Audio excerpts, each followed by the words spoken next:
berperan di alam semesta. Saya juga sering buat ilustrasi sesuai dengan ayat-ayat Allah Subhanahu wa taala. Kita ini dulu tiada jadi ada, kecil, remaja, besar. Kita kan nggak sanggup menahan penuaan ini. Tiba-tiba muncul uban, ya. Jangan dikira Pak, walaupun saya paling muda di antara Bapak yang ngaji mungkin, tapi uban saya juga sama ada. Dan saya tidak sanggup menahan keluarnya uban itu. Jidat kita sudah mulai berkerut, kita nggak sanggup menahan kerutan itu. Kenapa? Itulah hebatnya waktu. Dan Allah menyebut dirinya, akulah sang waktu. Kita udah keburu berkerut dulu, ya. Maka banyak orang yang kemudian bertanya, saya sudah tua, saya sudah pensiun, saya sudah di akhir bekerja. Bagaimana cara menutupi kekurangan masa lalu? Jawabannya cuma satu, ya. Kenali yang kau sembah, maka itulah afdalul ibadah, ya. Itulah ibadah yang paling tinggi. Kita menyembah, tapi nggak kenal, ya nggak ada hasilnya. Yang ada cuma takban, capek. Kita menyembah dan kita mengenalnya, itulah yang benar. Oleh karena itu, solat-solat kita, ayatnya kan menyebutkan aqimis shalah, dirikanlah solat. Dan coba perhatikan, solat itu selalu berkaitan dengan waktu. Solat itu selalu berkaitan dengan waktu. Asalnya, solat itu 50 waktu, tapi sekarang cuma menjadi 3 waktu, yang dari 3 waktu kemudian dipecah jadi 5. Lalu ayat wadduha di mana? Ternyata Allah sisipkan ada sholat sunat, wadduha, sholat duha. Yang panjang walaili idza saja, sholat malam, panjang sekali. Itu bisa berbagai macam sholat. Ternyata ahli-ahli falak, ahli-ahli nujum, mereka menghitung pergerakan, itu mazhab yang lama, ya. Ada pergerakan bintang mulai dari pagi sampai sore itu sekian, dari sore sampai pagi pun sekian kali. Semuanya waktu. Semuanya hanya tentang waktu. Waktu dimulai dari detik, bahkan sebelum detik itu ada sebutannya, detik, menit, jam, hari. Dan hari yang kita sebut hari sekarang itu, kalau di dalam Al-Quran dikatakan, hari itu, al-yaum nudawiluha bainan nas. Hari apa itu maksudnya? Hari kemenangan. Hari kemenangan, hari kalah, hari susah, hari senang, itu Allah cuma ganti aja. Sehat, senang, ini bolak-balik. Ya. Zikir, tidak zikir, lalai, ingat, itu waktu. Jadi waktu kita cuma 2, positif, negatif. Nah, Allah Subhanahu wa taala karena tahu kita ini gampang lupa, maka Allah mengatakan dalam surat Al-Ankabut, ya, surah Al-Ahzab dan surat-surat yang lain ada perintah berzikir. Ada satu redaksi dalam Al-Quran misalnya, tadi ada juga di Toha, ya, ada di Taghabun, itu perintah zikir. Salah satu yang paling saya ingat, ya ayyuhallazina amanu dzkurullaha dzikran katsira. Wahai orang beriman, yang dipanggil cuma yang beriman, yang percaya. Percaya nggak kepada Allah? Allah the time, sang pemilik waktu. Ingatlah Allah sebanyak-banyaknya. Jadi karena Allah ini tahu kita ini sok sibuk, ya. Kita ini betul-betul sok sibuk. Ya. Nonton berita 1 jam bisa, nonton dialog tentang Taliban 1,5 jam, 2 jam bisa. Ya, dulu kan ada ILC 3 jam bisa. Tapi menonton diri sendiri kita nggak bisa. Zikir misalnya 1/2 jam, 15 menit udah kesemutan. Datang ke kiai minta wiridan, kata kiai amal ini 1000 dalam hati. Ya 1000 banyak amat, saya kan sibuk. Loh nonton bisa, tapi kok zikir sibuk gitu. Ini lucunya manusia. Satu kali saya ketemu seseorang, nenek-nenek, dia minta diajarkan zikir. Kita kasihlah zikir, jumlahnya cuma 100. Dia bilang, Ustadz, itu banyak amat 100. Maka saya lama mandang nenek itu. Untung nenek-nenek yang saya pandang, bukan seorang gadis. Ya. Apa saya tanya balik? Bun, emang seorang karyawati? Atau masih jadi pegawai negeri? Atau banyaklah? Saya sambil canda. Enggak Ustadz, saya cuma di rumah aja. Lah di rumah aja dia ngerasa sibuk. Oh di rumah saya kan masak ya, emang nggak bisa zikir sambil masak. Ya, kalau lagi lain lagi loh kalau bapak-bapak, waduh saya cari nafkah Ustaz. Emang nggak bisa zikir sembari jalan macet ya. Ketika berangkat pergi itu aja udah 1 jam 2 jam. Itu juga waktu-waktu yang saya sebut prime time ya, waktu yang sangat luar biasa itu waktu di jalan. Tapi lagi-lagi kita merasa sok sibuk ya, manusia itu sok sibuk. Nah, maka Allah ingatkan, hai orang-orang yang percaya kepadaku, kamu jangan sok sibuk. Kamu sibuklah mengingatku. Kita bisa mengingat Allah dalam bekerja. Kalau orang menganggap kerjanya itu zikir, zikir itu inti dari sholat. Maka sebenarnya kerja itu jadi ibadah. Mungkinkah seorang ibadah dia korupsi? Kan nggak mungkin. Maka tidak mungkin dia mengkorupsi kerjanya. Maka ungkapan bahasa Arab tadi al-wazifatu ya, atau wazifatuna, tugas-tugas kita lebih banyak daripada waktu yang kita punya. Wajar. Dulu Nabi Musa nggak dapat izin mengalahkan sosok misterius yang dulu disebut Samiri. Itu dipikulkan ke umat Nabi Muhammad SAW.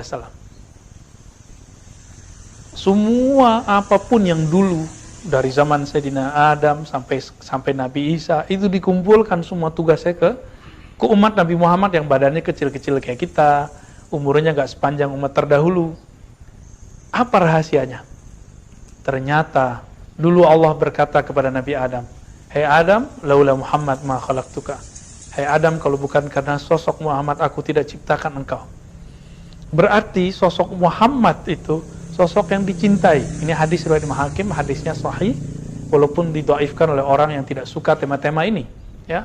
Imam Hakim cukuplah dia yang mensahihkannya, ya. Imam ini menukil hadis ini karena inilah satu-satunya hadis yang paling kuat mengenai kenapa Allah menciptakan alam. Tapi kemudian orang-orang mengatakan, ngapain kajian begitu? Kita ini tugas kita bukan mengenal tentang Muhammad atau Nur Muhammad. Tugas kita adalah beribadah.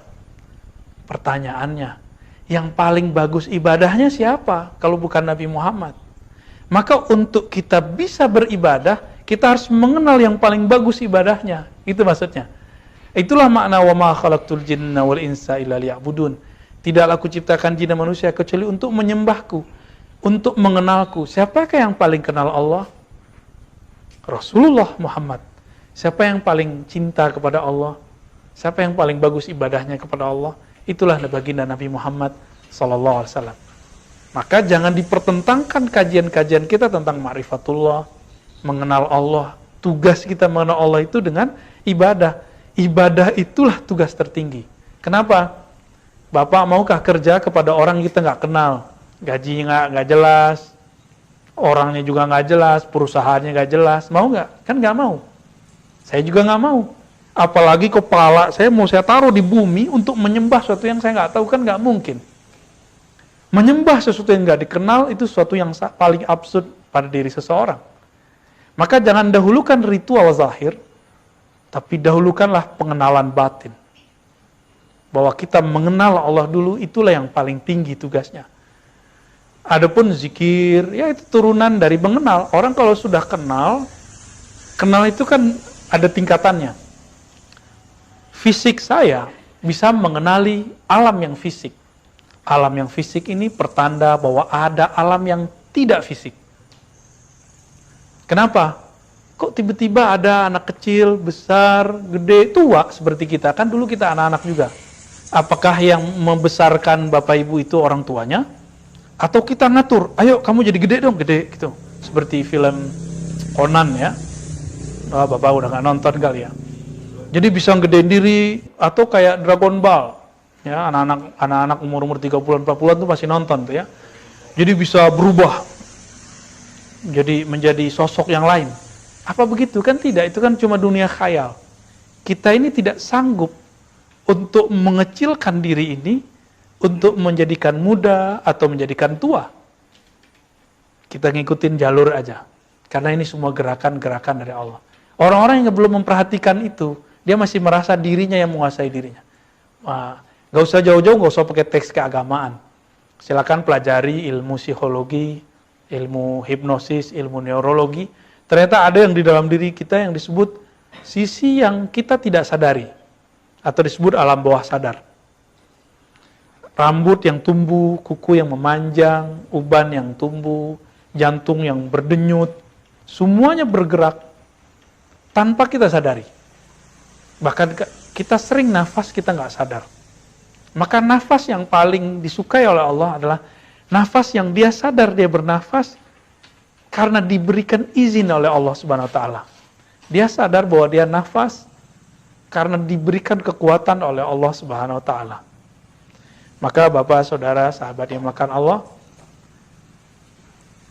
betul tugas kita terlalu banyak, tapi kabar gembiranya tugas ini bisa dikerjakan, bisa dicapai dalam satu bab. Apa itu? Ma'rifatullah. Ya. Tadi fisik bisa mengenal yang fisik. Akal kita bisa mengenal yang tidak fisik. Akal itu objeknya sesuatu yang rasional. Rasio, akal, bisa mengenal yang rasional. Tadi, fisik. Kita kalau baca Quran, itu dalil teks, dalil fisik. Orang-orang banyak mengira dalil berhenti di situ. Tidak, dalil ada dalil tertulis. Ada dalil yang tidak tertulis, dalil yang terpatri di akal. Kita kalau mengatakan 1 tambah 1, 2 tambah 2, itu angkanya sudah muncul, 2 tambah 2, 4. Itu dalil akal namanya. Dalil ini tidak bisa menembus sampai kepada Allah. Dia cuma bisa buat analog. Maka akal ini dia punya hard disk internal yang kita sebut dengan otak. Di otak itu situ ada data-data, pengenalan. Otak kita, karena dia tidak bisa memahami sesuatu langsung, maka dia perlu analog. Jadi kita biasanya kalau belum kenal sesuatu, kita buat pengkiasan. Ya, misalnya, maksud daripada A sama dengan B. Sebagai contoh gini, kita mau mengenalkan kepada seseorang indahnya menikah. Dia belum menikah, gimana dong?